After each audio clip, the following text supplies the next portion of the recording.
ഏലപ്പാറ പഞ്ചായത്തിൽ മാലിന്യമല രൂപപ്പെടുന്നു. ഏലപ്പാറ ടൗണിനും ഒന്നാം മൈലിനുമിടയിൽ സ്വകാര്യ തോട്ടം ഭൂമിയിലാണ് വൻതോതിൽ മാലിന്യ നിക്ഷേപം. ചാക്കിലും പ്ലാസ്റ്റിക് കവറുകളിലും നിറച്ചും അല്ലാതെയുമാണ് ഇവിടെ മാലിന്യം നിക്ഷേപിച്ചിരിക്കുന്നത്. ഭക്ഷ്യാവശിഷ്ടങ്ങളും മാംസാവശിഷ്ടങ്ങളും ഉൾപ്പെടെയാണ് ഇവിടെ തള്ളിയിരിക്കുന്നത്.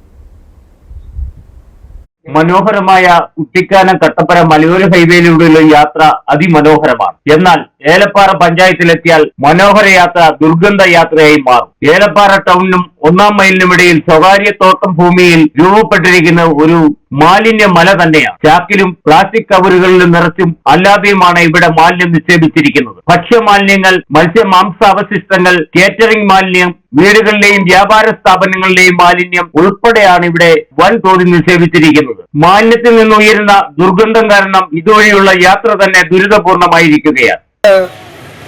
ഏലപ്പാറ പഞ്ചായത്തിന്റെ ഭാഗമായിട്ടുള്ള പരപ്പ് മുതൽ കുട്ടിക്കാനം വരെയുള്ള ഭാഗം ഏലപ്പാറ പഞ്ചായത്തിലൂടെ കടന്നു പോകുന്ന മലയോര ഹൈവേയിലൂടെ കാൽനടക്കാർക്കോ വാഹനത്തിൽ പോകുന്ന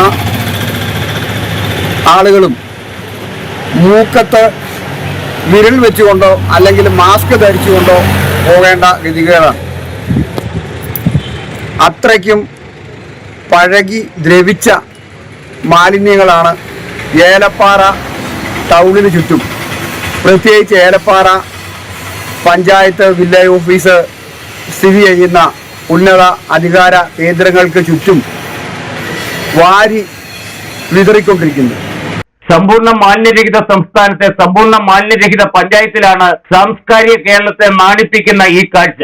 രാത്രിയുടെ മറവിലാണ് ഇവിടെ മാലിന്യം തള്ളുന്നത്. ഏലപ്പാറ ആറിന് സമീപത്തുള്ള കുന്നിൻ ചെരുവിലാണ് മാലിന്യ നിക്ഷേപം. മഴയിൽ മാലിന്യം ഒഴുകി ഏലപ്പാറ ആറ്റിലും അവിടെ നിന്ന് പെരിയാറ്റിലും എത്തിച്ചേരും. രണ്ട് പുഴകളും മലിനപ്പെടുകയും ചെയ്യും. ഇത് വലിയ സാംക്രമിക രോഗത്തിനും ഇടയാക്കും. പ്രകൃതിയെയും മനുഷ്യരെയും പ്രതികൂലമായി ബാധിക്കുന്ന മാലിന്യ നിക്ഷേപത്തിനെതിരെ അധികാരികൾ കണ്ണടയ്ക്കുന്നതാണ് മാലിന്യം കുമിഞ്ഞുകൂടാൻ ഇടയാക്കുന്നത്. ഒരു തവണ തോട്ട ഉടമ മാലിന്യം കത്തിച്ചു കളഞ്ഞതുമാണ്. പിന്നെയും വലിയ തോതിലാണ് ഇവിടെ മാലിന്യം കുമിഞ്ഞുകൂടിയിരിക്കുന്നത്. ഇവിടെ ക്യാമറ സ്ഥാപിച്ച് സാമൂഹ്യ വിരുദ്ധ പ്രവർത്തനം നടത്തുന്നവരെ കണ്ടെത്തി തക്ക ശിക്ഷ നൽകണമെന്നാണ് ആവശ്യം ശക്തമായിരിക്കുന്നത്. Idukki vision news, Upputhara.